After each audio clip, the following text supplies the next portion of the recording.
Who are these men? Why are they important? What did they do for the United States of America? Well, I'm Midshipman Third Class Harris, and the select alter egos will help inform you on the Tuskegee Airmen. Good morning, good afternoon, maybe even good evening. That doesn't really matter. But what does matter is Tuskegee Airmen. You might be wondering, why are these people so important? Well, they were the first African American pilot squadron. So emphasis on the African American part. During this time, there was a lot of segregation, but they still found a way to train and to graduate as pilots for the United States of America. How did they train, you might ask? Well, Bob will tell you a little something about that. Thanks, James. When it comes to the Tuskegee Airmen, most people wonder how they were able to train. This was probably the hardest part of the whole process for Tuskegee Airmen. During this time, there was a lot of segregation. Even the military was segregated. So for the white pilots, they already had the training facilities. But the African Americans, they had to establish their own training facility, which took place in Tuskegee, Alabama.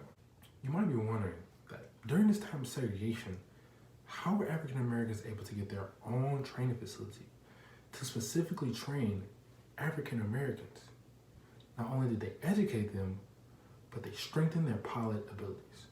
Well, with the help from the NAACP, President Roosevelt, and President Roosevelt's wife, the first lady at the time, they would help fund $1 million to the Tuskegee training facility. They graduated almost 1,000 pilots. This was so historical, this was such a milestone for the African American community that they even formed Tuskegee as a university. Tuskegee is still a college to this day. It is an HBCU located right outside Montgomery, Alabama.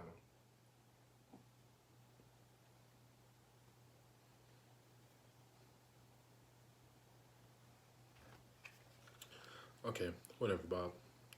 Well, you might be wondering, what did Tuskegee Airmen accomplish? Well, first off, they graduated almost 1,000 pilots. They flew over 1,500 missions and over 15,000 sorties. They destroyed about 261 enemy aircrafts and won more than 850 medals. But there is one leader and one guy that I would like to highlight. His name is Benjamin O. Davis.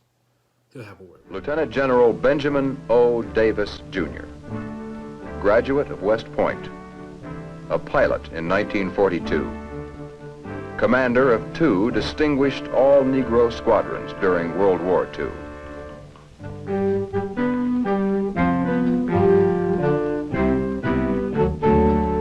After 27 years of outstanding service, General Davis retired as Deputy Commander, STRICOM. We talked to General Davis about young ideas and how contemporary thinking will affect the Air Force of tomorrow. I don't think that we in the military want to be considered as cast in a separate mold. That's the way we were before World War II, cast in a separate mold. World War II made us a civilian force, regardless of what you want to say about it, but I assure you that I identify much more with civilians today than my father did when he was in the service a good many decades ago.